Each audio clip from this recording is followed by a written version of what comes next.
শরীয়তপুরে খাস জমি দখল করে গড়ে উঠেছে ১৪৬টি অবৈধ স্থাপনা। উচ্ছেদ করতে না পারায় সড়ক সম্প্রসারণ, ফুটপাত ও যাত্রী ছাউনি নির্মাণ করতে পারছে না সড়ক ও জনপথ বিভাগ।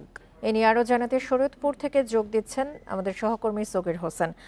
সগির, জেলা প্রশাসনের সহায়তায় অবৈধ স্থাপনা উচ্ছেদ হবে বলে জানিয়েছে সড়ক ও জনপথ বিভাগ। এ নিয়ে কি কোনো কার্যক্রম শুরু হয়েছে?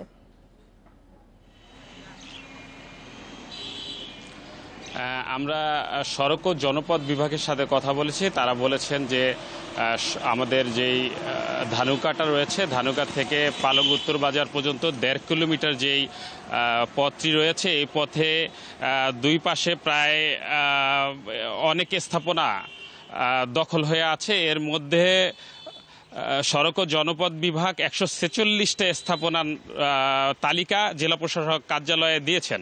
তো জেলা প্রশাসকের সাথে আমরা কথা বলেছি, তিনি যেমনটা জানিয়েছেন যে আমরা একটা তালিকা পেয়েছি, কিন্তু কি কাজ করতে হবে, উচ্ছেদ করতে হবে কিনা, অথবা এই জমিতে কোনো মামলা আছে কিনা, এই ব্যাপারে নির্দিষ্ট সড়ক ও জনপথ বিভাগ তাদের কোনো চিঠি দেয়নি। যদি সড়ক ও জনপথ বিভাগ চিঠি দেয়, সেক্ষেত্রে তারা উচ্ছেদ বা অন্য কাজের জন্য ব্যবস্থা নেবেন।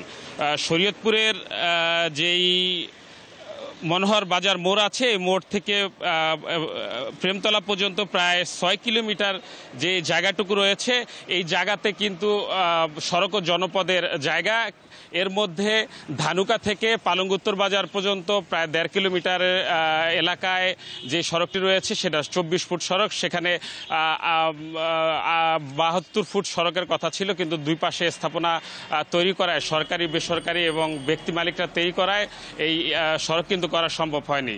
তো আমরা যেটা দেখেছি, সড়ক প্রশস্ত না হওয়ার কারণে দুই পাশে যে ফুটপাত এবং যাত্রী ছাউনি হওয়ার কথা ছিল, সেটা কিন্তু করতে পারেনি। এতে যানজটের সৃষ্টি হয়েছে, বিভিন্ন দেখেছি যে দুর্ঘটনাও ঘটেছে। তো স্থানীয়দের সাথে কথা বলেছি এবং শহরবাসীর সাথে কথা বলেছি, তারা বলেছেন যত দ্রুত সম্ভব এটা উচ্ছেদ করে সড়ক বাড়ানোর কথা তারা জানিয়েছেন। এই ছিল সড়ক নিয়ে সর্বশেষ। শরীয়তপুর থেকে জানাচ্ছিলেন আমাদের সহকর্মী সগির হোসেন।